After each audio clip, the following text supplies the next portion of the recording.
Jo, šta nam rade? Ma kažem ti, sve isto kod mene. Jer ja nisam bio zaštitnik hrišćana, narodni heroj. Jer se nije sultan treso na pomen mog imena. Pa dobro, zar ti to nije dovoljno? Ostavi se Hollywooda. Gde ćeš sad? Kasno je za tebe tamo. A ti si mogao u London 400 godina kasnije.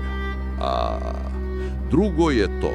Ja sam aristokrata, imam frak, lepo se uklopim. Nije isto viktorijanski London i hashtag #MeToo Hollywood. Rastrgle bi te one žene tamo? Dobro, to jeste, komplikovano je. Rekli su mi da moram da nađem fact-checkere za gusle.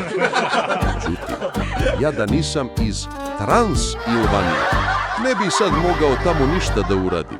Samo to me vadi. Ja ima kažem da sam progonjen zbog toga. Oni sve veruju.